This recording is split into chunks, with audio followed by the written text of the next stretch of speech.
अस्सलाम वालेकुम व्यूअर्स, उम्मीद है खैरियत से होंगे। लास्ट वीडियो में हमने 12th क्लास की देखा था जी फिजिकल डेटाबेस डिजाइन क्या होती है, उसमें 3 मेजर इनपुट्स क्या होती हैं, उसमें लॉजिकल डेटाबेस स्ट्रक्चर्स उसको बताते हैं, उसके बाद यूजर प्रोसेसिंग रिक्वायरमेंट्स बताते हैं और इसकी डीबीएमएस की करैक्टरिस्टिक्स को हम देखते हैं।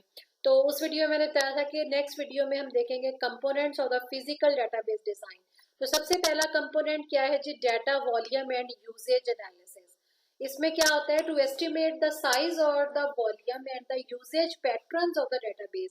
कि इस पॉइंट में हम ये देखते हैं कि जो हम डेटाबेस यूज कर रहे हैं या बनाने लगे हैं, उस डेटाबेस में हमें कितना जो है वो डेटा का वॉल्यूम, यानी कितनी मिकदार में उस डेटा की जो है वो रिक्वायर्ड होगा, कितना हमने उसमें सेव करना है डाटा, उसी हिसाब से हमने जो है वो डेटाबेस को, डीबीएमएस को जो है वो चूज करना होता है।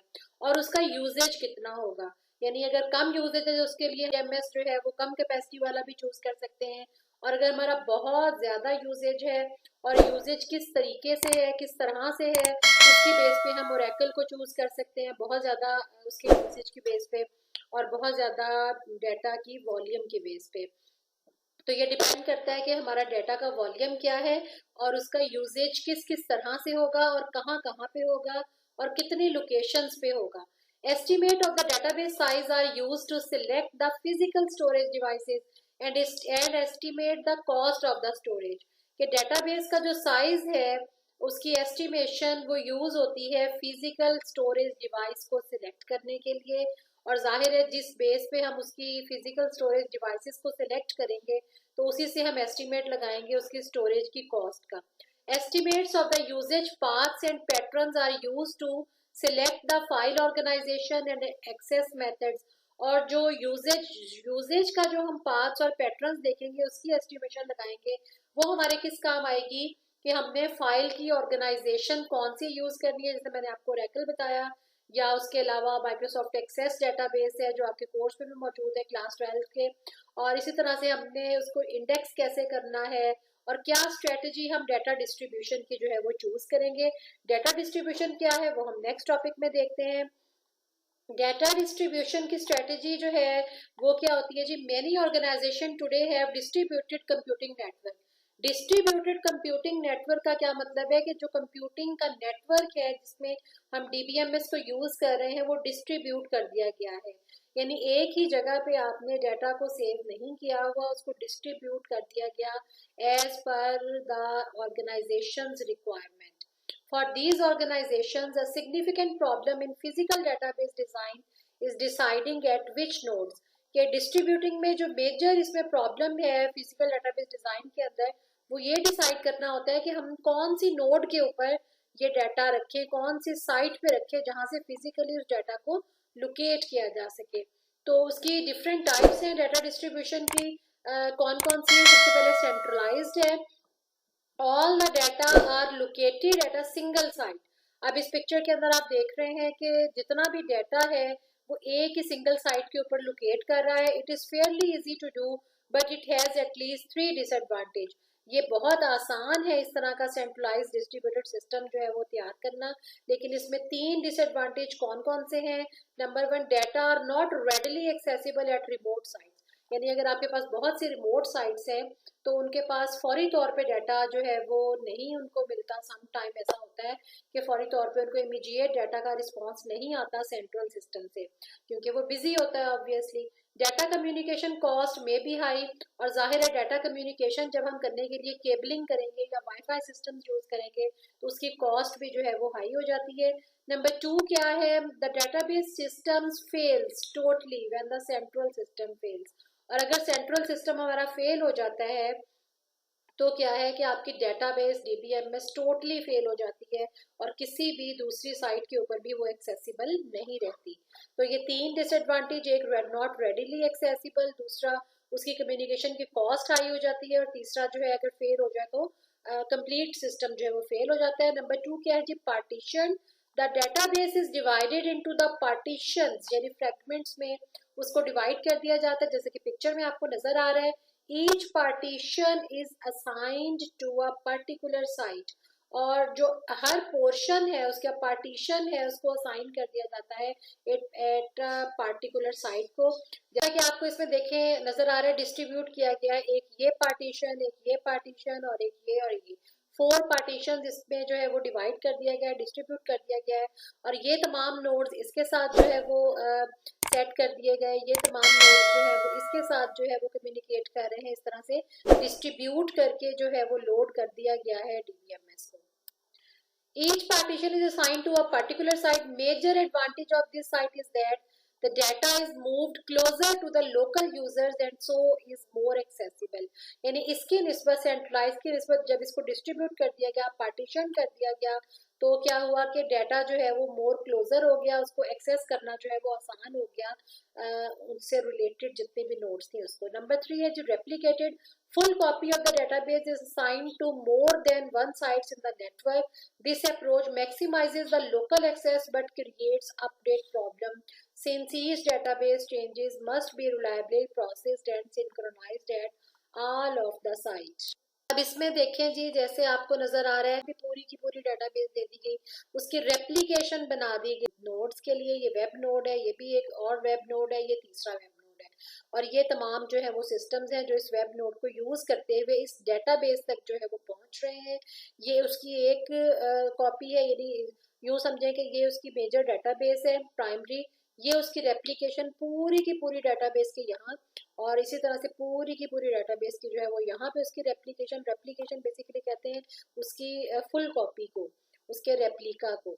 जबकि पार्टीशन में क्या था, जो हमने पार्टीशन में पढ़ा उसमें क्या था कि इस नोड को जो पोर्शन चाहिए डेटाबेस का सिर्फ और सिर्फ वो नोड यहाँ रख दिया गया है, और बाकी का जो मेजर डेटाबेस है वो यहीं रहेगी, और सिर्फ जो उनसे रिलेटेड नोड्स के मुताबिक जो डाटा था, डेटाबेस थी, उनके पार्टीशन करके सेपरेट करके पोर्शंस को वो अलग-अलग जो है वो रख दिया जाता है। नेक्स्ट है जी hybrid. In this strategy the database is partitioned into the critical and non critical fragments. इस स्ट्रेटेजी में हम क्या करते हैं, डेटाबेस को 2 हिस्सों में पार्टीशन कर दिया जाता है, डिवाइड कर दिया जाता है, एक क्रिटिकल और एक non critical fragments. Non critical fragments are stored at only one side, यानी जो इतने क्रिटिकल नहीं होते पोर्शन आपके डेटाबेस का, उसको जो है वो वन साइड के ऊपर जो है वो रख दिया जाता है। While critical fragments are stored at multiple sites, ताकि इनमें अगर कोई कमी पेशी हो जाए, कोई फॉल्ट आ जाए, तो वो मल्टीपल साइट्स पे अगर रखा हुआ तो वहां से हम उसको रिस्टोर कर सकते हैं। थर्ड पॉइंट इसका क्या है जी, फाइल ऑर्गेनाइजेशन। तीसरा कंपोनेंट है उसका, a technique for physically arranging the records of the file on the secondary storage devices. For selecting a file organization, the system designer must recognize the several constraints, यानी file की organisation को choose करते हुए कि कैसे हमने उसको physically arrange करना है अपने डेटाबेस के मॉडल को। जो सिस्टम का डिजाइनर है उसको रिकॉग्नाइज करने पड़ते हैं बहुत सारे constraints, including the physical characteristics of the secondary storage devices, available operating systems and the file management software. इन तमाम चीज़ों को देखना पड़ता है। एंड द यूजर्स नीड, उसके साथ साथ यूजर्स की नीड को भी देखना पड़ता है कि उसने डाटा को कैसे स्टोर करना है और कैसे से जो है वो उसको एक्सेस करना है। क्राइटेरिया क्या है जी फाइल ऑर्गेनाइजेशन को सिलेक्ट करने का? नंबर 1, हाई थ्रूपुट होनी चाहिए फॉर प्रोसेसिंग ट्रांजैक्शन, यानी ऐसा आपने फाइल ऑर्गेनाइजेशन को सिलेक्ट करना है जिसकी हाई थ्रूपुट हो, यानी आपको हाईली अच्छा रिजल्ट मिले। Efficient use of the storage space, कि स्टोरेज स्पेस जितनी भी है उसको एफिशिएंटली यूज किया जा सके। प्रोटेक्शन फ्रॉम द फेलियर और द डाटा लॉस के फेलियर से जो है वो बचा जा सके। Minimizing need for the reorganization, के बार बार हमें डाटा को रीऑर्गेनाइज ना करना पड़े। अकोमोडेटिंग ग्रोथ, और ग्रोथ जो है आपकी डाटा की डीबीएमएस के अंदर उसको भी अकोमोडेट टाइम बाय टाइम किया जा सके। और सिक्योरिटी, सबसे basically security from the unauthorized user, के हर जो शख्स है उसको जो है वो एक्सेस ना कर सके, इस तरह की हमने उसके ऊपर सिक्योरिटी लगानी होती है। नंबर 4 कंपोनेंट क्या है जी, indexes. An index is the table that is used to determine the location of the rows in the table that satisfy some conditions. They may be created on the primary key, secondary key, foreign key. यानी इन तीनों keys, ये जो हम पिछली अपनी videos के अंदर इसको बहुत डिटेल के साथ जो है वो डिस्कस कर चुके हैं कि प्राइमरी की क्या होती है, सेकेंडरी की क्या होती है, फॉरेन की क्या होती है। और हमने किसके ऊपर जो है वो इंडेक्सेस जो है वो बनाने हैं अपने टेबल्स में। इंडेक्स बेसिकली किसी भी रो को, टेबल की किसी भी रो को जो है उसकी लोकेशन को डिटरमिन करने के लिए उसको इंडेक्स लगाए, जैसे सीरियल नंबर हम लगाते हैं, इसी तरह से डाटाबेस के अंदर इसको इंडेक्सेस कहा जाता है। और नेक्स्ट क्या है इसका component, integrity constant. Database integrity refers to the correctness and the consistency of the data, कि डेटाबेस की जो इंटेग्रिटी है वो किस चीज को रेफर करती है, कि डाटा जो पड़ा हुआ है डीबीएमएस के अंदर, डाटाबेस के अंदर, वो कितना किस हद तक करेक्ट है और किस हद तक कंसिस्टेंट है। ये ना हो कि कहीं किसी जगह पे एक ही डाटा मुख्तलिफ अंदाज में मुख्तलिफ जगहों पे पाया जाए। It is another form of database protection. ये भी जाहिर सी बात है एक डेटाबेस की एक और फॉर्म है डाटा को प्रोटेक्ट करने की। while it is related to the security and precision, और दूसरी तरफ इसको सिक्योरिटी और प्रिसीजन का भी जो है वो मेजर करने के लिए यूज किया जाता है। It has some broader implication. Security involves protecting the data from unauthorized operation, while integrity is concerned with the quality of the data itself, right? Integrity is usually expressed in terms of the certain constraint. integrity जो है वो आमतौर पे express की जाती है in terms of constraints, जो कि कंसिस्टेंसी रूल्स के अकॉर्डिंग होते हैं, that the database is not permitted to violate, जो कि डेटाबेस उसको अलाउ नहीं करता वायलेट करने के लिए। A few of them are discuss in chapter number 4। Next chapter में हम इसमें से हम कुछ को डिस्कस करेंगे। और इसके अलावा जो है जिस तरह से छोटी सी एग्जांपल आपको मैं दूं इसकी, उसमें क्या होता है कि अगर आपने किसी एक कॉलम को, एक फील्ड को जो है वो एज अ प्राइमरी की इंडिकेट कर दिया है, तो डेटाबेस क्या कॉन्स्टेंट लगाता है कि उसकी डबलिंग आप उस रो की नहीं कर सकते। यानी अगर आपने रोल नंबर को एज अ प्राइमरी की डिफाइन कर दिया और उसके बाद उसमें एक रोल नंबर 1 को आप एंटर कर चुके हैं, तो दोबारा आप जो है वो रोल नंबर 1 को एंटर नहीं कर सकते, क्योंकि डीबीएमएस उसके ऊपर जो है वो ये कॉन्स्टेंट लगा देता है। और अगर आप उसको वायलेट करने की कोशिश करते हैं तो वो आपको एरर दे देता है और उसी सेम डाटा को अगेन एंड अगेन आपको ऐड नहीं करने देता। तो ये था जी हमारा आज का topic, components of the physical database design. और इसके बाद हमारा एक छोटा सा टॉपिक रह गया, उसको हम नेक्स्ट वीडियो में देखेंगे, इम्प्लीमेंटेशन कैसे करते हैं। और फिर उसके बाद नेक्स्ट चैप्टर पे हम जाएंगे, इसकी एक्सरसाइज को सॉल्व करेंगे। तो चैनल पे नए हैं तो चैनल को सब्सक्राइब कर लें, बेल आइकन जरूर प्रेस कीजिएगा, ताकि आपको हमारी आने वाली हर नई वीडियो टाइम बाय टाइम आपकी नोटिफिकेशन में मिल जाए, मैसेज आ जाए आपको, ताकि आपकी कोई भी जो इसका लेक्चर है वो मिस ना हो। और अपने फेलोज के साथ भी शेयर करें, ताकि अगर उनको भी कोई कभी बेशी है कंप्यूटर में डेटाबेसेस बनाने में, क्लास 12 के तमाम लेक्चर्स में, तो वो आप हमारी प्ले लिस्ट से देख सकते हैं।